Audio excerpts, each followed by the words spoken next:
Welcome to the AFMN radio broadcast, a production of the Artisan Fiber Mill Network, the voice that cultivates and strengthens the evolving fiber mill industry around the globe. Each episode is designed to give you access to tools, resources, education, and connections to help your business. We welcome your comments and insights for future content in the comments down below. For those who are interested in learning more about our organization, please visit artisanfibermillnetwork.com/membership. That's artisanfibermillnetwork.com/membership.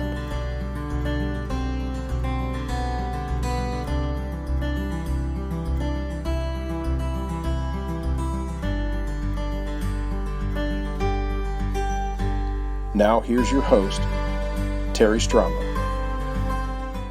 Your life. Yeah. And I really think it is great to shake up your life. I happen to believe that being out of your comfort zone is when we actually do, our most amount of growing. It's when we find out who we are, is when we're willing to take that step and get out of all the things that we can predict. And so hitting the wall may mean, time to move on. It may also mean, though, it's time to, as I say, fall in love again. And to be able to step back and remember why it is that you've become, what was it about, getting that mill started that first took you into it. One of the great things for me about becoming a tour leader, I'm going to digress for a moment, was I'd been approached years ago to start leading tours by my dear friend in Ladakh, and he would say to me, "Oh, actually, Linda, I think your readers would very much like to come to Ladakh." And I would look at him and I go, "I'm sure they would." And he said, "I am not going to drag 10 whining Americans to the Himalayas. Not my job." And I could see him sort of look, because he was a trekking guide. Well, finally, after about 4 years of hearing this, I had a moment and I thought, "Linda, you selfish wench. Can you not give up 2 weeks of your life for this man who has made such a great impact on yours?" So I thought I would do this one and done. And I led that first tour 8 years ago.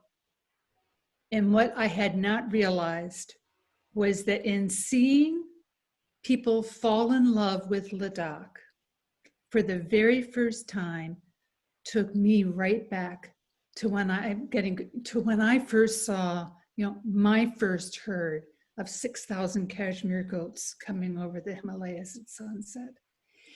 And I got to enjoy it all over again. Yeah.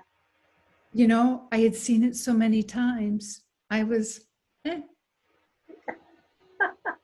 And you know what it's like when someone visits your mill and they're not a fiber person and they look at the machine and they go, "Really? Yeah. Like it does that?"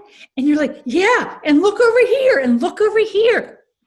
And you catch yourself realizing that you are doing something amazing, but you forgot that it was amazing. Yeah.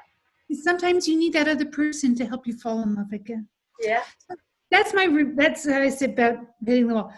How do you decide whether or not you want to start a mill? Well, part of it is you have to decide how comfortable you are with risk. Yeah. You can think it's the greatest idea of the world. You can check off every box. And if you are inherently uncomfortable with the unknown and risk, unless you've got a really big pile of cash, and I don't mean $1 bills, then you have to weigh that in and say, "Okay, maybe I would like this, but maybe this isn't right for me." Processing people's fiber is such an incredibly vital job. When you do it right, you think, "Okay, great." But we know how important it is for when you do it wrong, Yeah. right? It's almost by looking at it from the opposite direction that you can see the value of it. Best thing I did before I started the magazine, I took a small business course in Rockland. I mean, I watched a series of videos. I had this business counselor that I talked to. I had to do a business plan, haven't had one since then. And she told me I needed to go talk to some magazine editors. Well, I was too scared to. I was like, I can't talk to a magazine editor. They're an editor, right? You know, that was my feeling. And I finally got up enough nerve to call John Hansen, who's the editor of Main Boats, Homes and Harbor magazine, sort of the rival to Downey's magazine. And in this very shy voice, and I do have one, this very shy voice, I said, could I possibly talk to you about, you know, starting a magazine? I'll only take a few minutes. And when I did, I'll never forget this. He called me back. I'm sitting in the parking lot. I'm leaning against my car, looking out, you know, at Penobscot Bay in Maine. And I hear this man, editor and publisher of a very successful magazine, say to me, quote, well, I'll tell you, Linda, publishing a magazine isn't rocket science. Anybody can do it. Now, I know he wanted to say, like, overcome my fear that I be able to, but he sort of then brought it down to the level of, you know, even if you're super stupid, you could probably do this too, Linda. So all of those factors are, you know, it's all about doing your homework, isn't it? Yes, it is. Talk to people in the business. Talk to people who are going to be honest with you. Yeah. Well, how about let's go back to Wild Fibers magazine, because I'm a big fan. And what is your, what's like your favorite journey that you've been on recently, or what do you have planned for us coming up? Because I bet COVID has had a little effect on that too.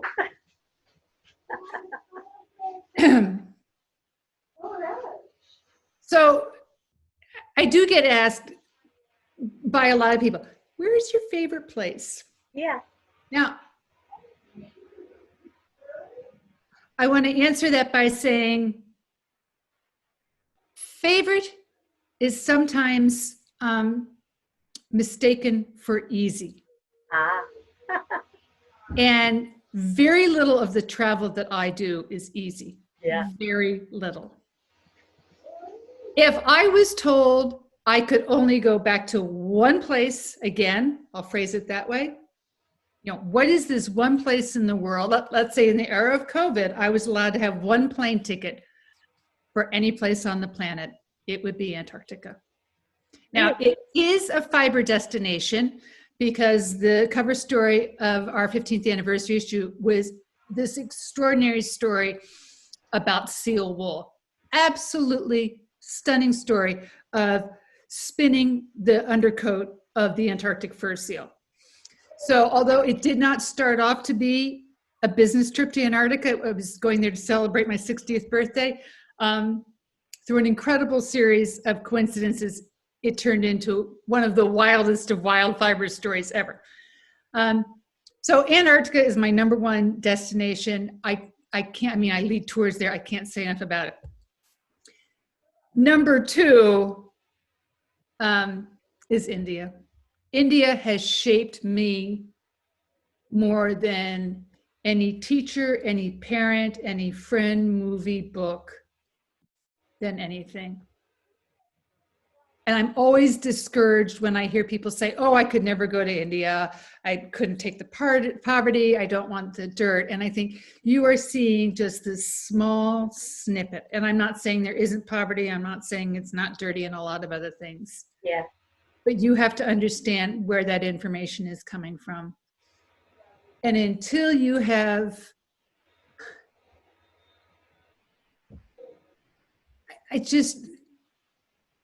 the most heart-filled stories of my life have come out of India, hands down, hands down.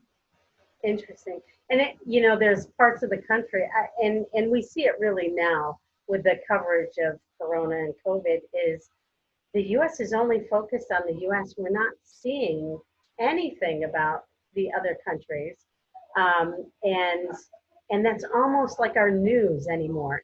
We only hear about it if it's bad. You know, we're not we don't have enough good news, feel good stories out there, and I think that's one thing your magazine does wonderful is it showcases those parts of the world that you go and visit. Not only what the fiber story is, but you get a sense of the culture and everything through your magazine. So big plug there. Thank you. No, Yeah. but that's my goal. Yeah. Absolutely, that's my goal. Awesome. Here in the States, I can talk to the what Corona is doing, to us. But but here, a lot of our customers who are those shepherds, whether their flocks are large or small, typically sell at fiber venues, the big shows, and they have all been canceled this year. So I know I have been personally contacting everybody who's got backlog at my mill just to find out, can you take your order? Do you want me to hold it? Some people, have already done the online thing. A lot of the big fiber shows have gone virtual. And I'm kind of seeing that more. I had always kind of stayed away from it. Fiber is very tactile to me, and but I think we're all being forced to look at that virtual market. And do you see that going on globally? The same, or other countries that you've talked to, are they dealing with it better? Well, I don't think other countries are as dependent on fiber shows to reach their consumers as much as the U.S. is. I mean, we have a fiber festival every week, for 70% of the year. Yeah. You can have a festival of some variety. 20 years ago, I could fill both hands and that was it. And I could really name the top 5, at staying power. I think it's probably great for people who have an established face-to-face relationship with, they know they always go to this booth at Rhinebeck or this booth at, and so they know what they're ordering, the dye palette, they're going to have to depend upon, their computer monitor to give them all that stuff. I think that certainly people, have had to overcome that at some level. I don't know what in the moment I'm speaking about the US, I don't know what the statistics are in terms of how many new customers you're getting, because they don't have that ability to get, it'd be like buying a pair of shoes without knowing that, yes, those shoes always run wide for me, right? Yeah. I mean, you have to have that knowledge. Outside of the US, and I speak, so some portion of my work, I hesitate to put a number with it, some fraction of my work certainly deals with large scale processing. Mm-hmm. Italy, in the UK, in Scotland, in South Africa, in Romania is a huge processor.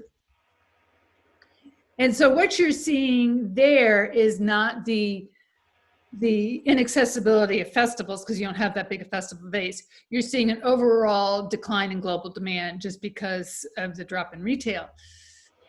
What I think concerns me, though, is that we all need to grow. Every business needs to grow its customer base.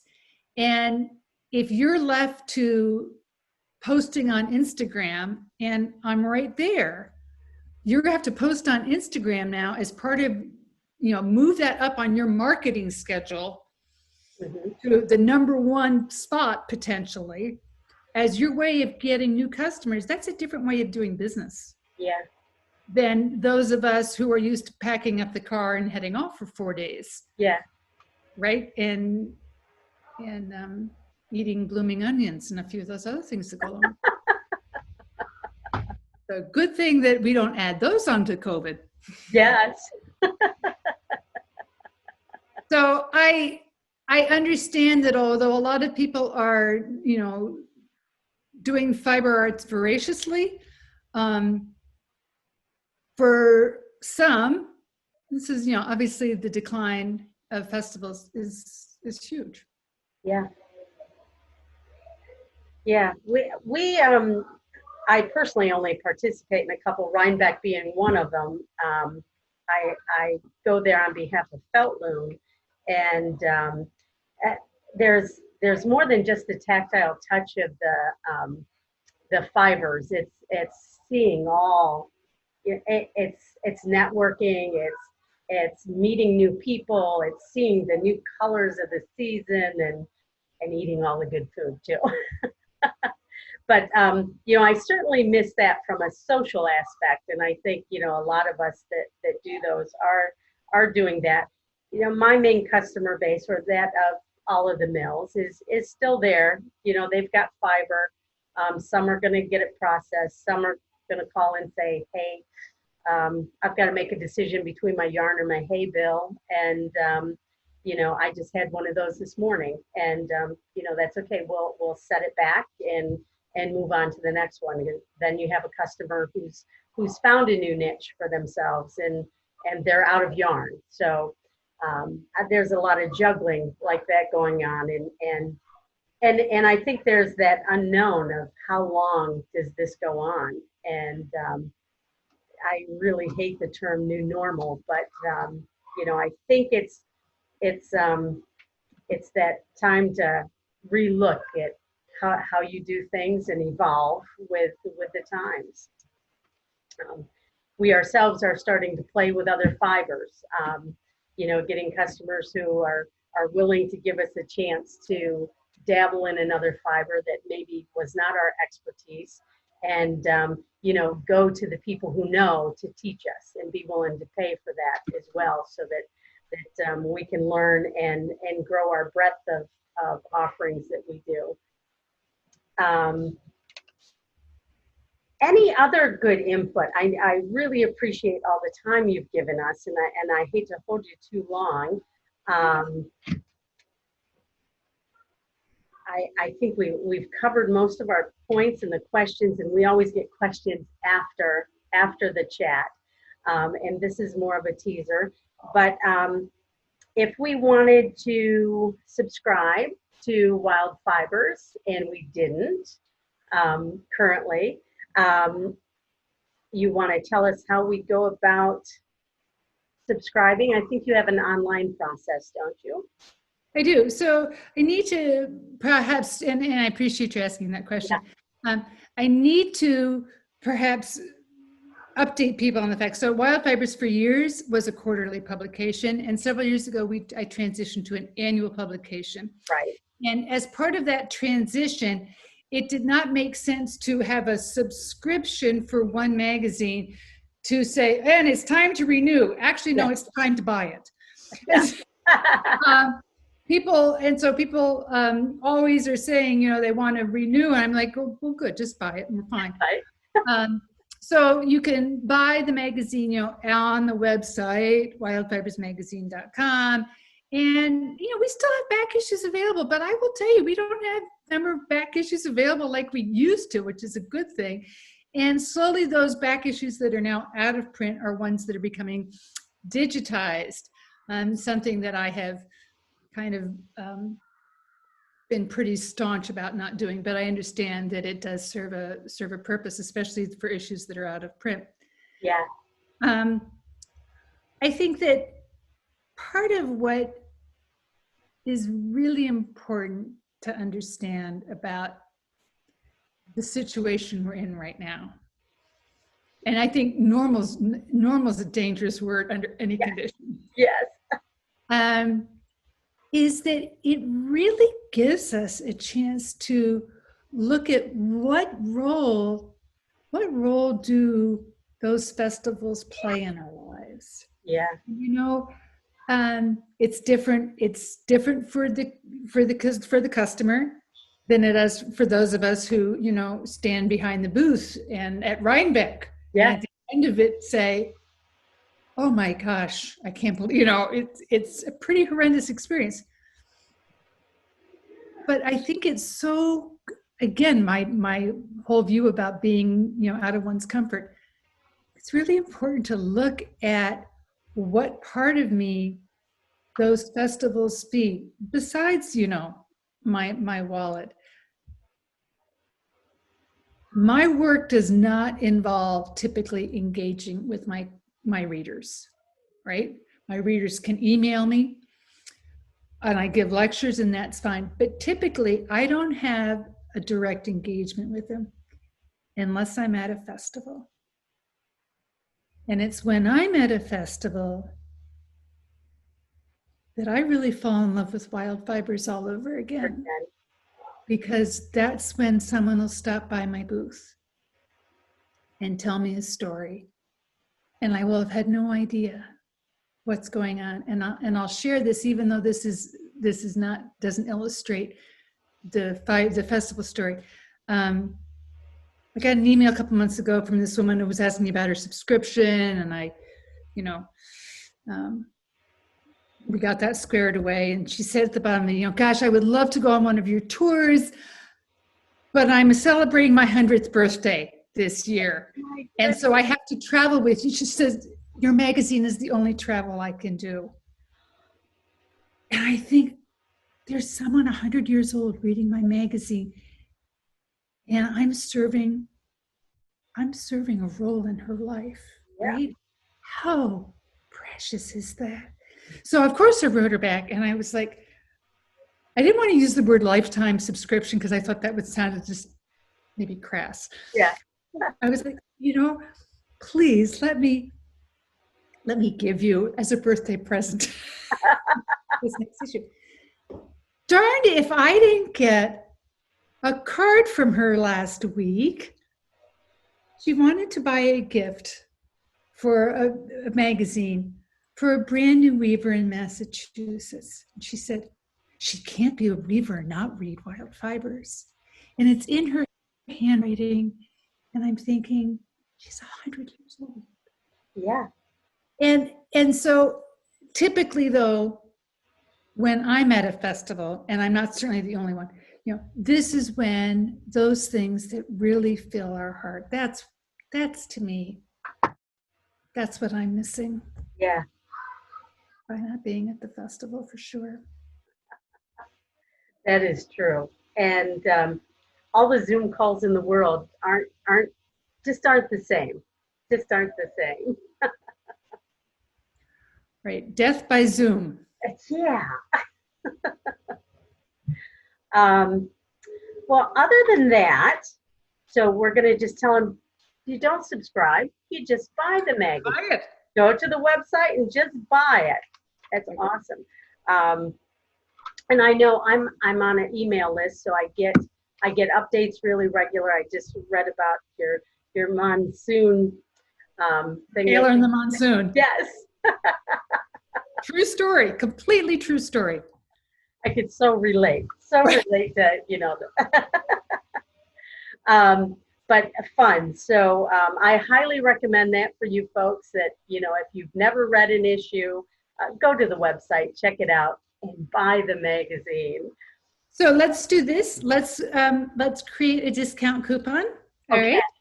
And so I was thinking about this, and let's just make that discount coupon MIL20. MIL20. MIL20. And we'll just say all caps MIL20. And that'll get them a discount off the magazine. All right. Well, thank you. And hopefully some people who've never seen the magazine will say, maybe this is something that, I could learn from, I hope. Absolutely. Absolutely. And, we'll encourage them to just check it out, because it's not, I think you hit it on that. It's not just knitting. It's not just spinning. It's not weaving. I mean, I read a story I'm sure it was several years ago. You were in an area, I don't even remember, but the men were the knitters. And they were knitting all these beautiful things. And, you know, my husband thinks only women run mills, but there's a lot of mills that are mostly run by men. He's only allowed to come in and fix things or lift heavy things for us. You know, the fiber industry is actually a very gender neutral industry, including the artisans. Yes, and we're finding that. We're finding shepherders, there are shepherds and shepherdesses. Yes, this is true. And so, yeah, it's very gender neutral. So I'd be remiss if I didn't ask, do you have a favorite wild fiber? Oh, yeah, I do. Yeah, I really, really love, so I'm a cashmere producer. Yes. So I obviously, I appreciate cashmere, but you know, until you have had some beautifully spun kiviot, and I love the muskox. I was up in the Russian Arctic last year. In fact, that's the cover story of the current issue, is all about going to Wrangel Island in the Russian Arctic, which is where the muskox from the last ice age survived. I am so fascinated by always looking at the role that environment plays to the quality of the fiber. And I think as spinners, people take more notice of it. I wish knitters would be so much more focused on understanding why that fiber has the properties that it has. Yeah. And it's related to environment and diet and breeding. I mean, I'm not good, but when you're in these vast open spaces, there is no breeding, you know, program. Right. And so kiviot is just, and I have some kiviot, it's been gifted to me. And my kiviot, there is just nothing like it. I have possum from New Zealand that honestly, if it's not blended, it's too hot. It's really hot. Wow. Whereas I have worn my kiviot sweater, I've worn it all over the world in a variety of climates. And it is probably one of the most valuable things in my wardrobe. It really is. It's an amazing fiber. I had the pleasure of dehairing some, and from start to finish, what it looks like is so different. And I truly understand why it's so expensive. Oh, absolutely. Yeah. After working with it. Yeah, I think people, you know, one of the things I'm always trying to make people understand, because I hear it about cashmere all the time, you know, why is cashmere so expensive? And I go, have you looked at kiviot? Cashmere is really cheap. Yeah. But you know, until you walk someone through the process in a way that hopefully keeps them engaged, and you start to understand how much loss is, you know, like when you paint a room and you buy 2 gallons, right? Yes.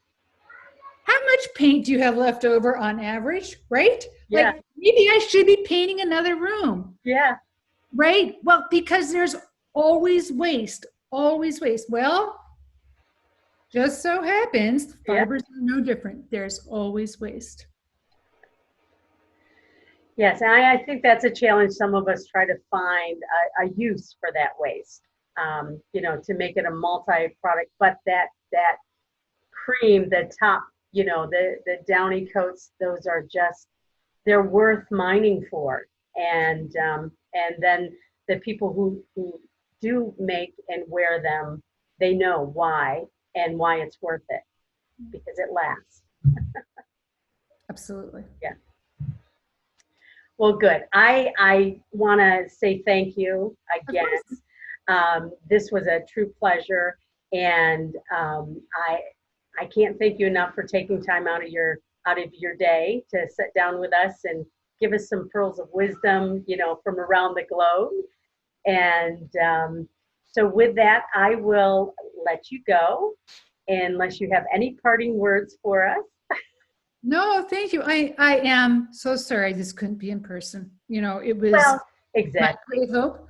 I was really looking forward to it. So I'm glad that there was a plan B that we could at least have this discussion. Yes, Plan B was kind of thrown together, and but we were looking forward to it, and we hope that when we can meet, we can get you back as a keynote.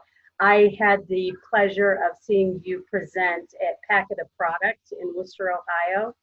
And I will still say to the day it's one of my favorite presentations ever that I've sat through.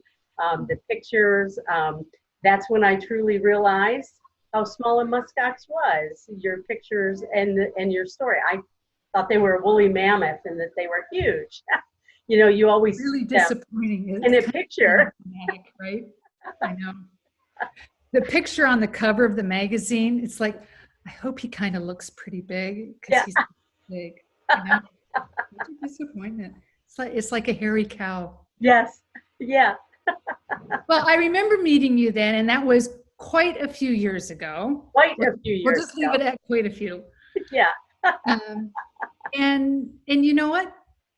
Let's do this again if we can, okay? Absolutely. Absolutely.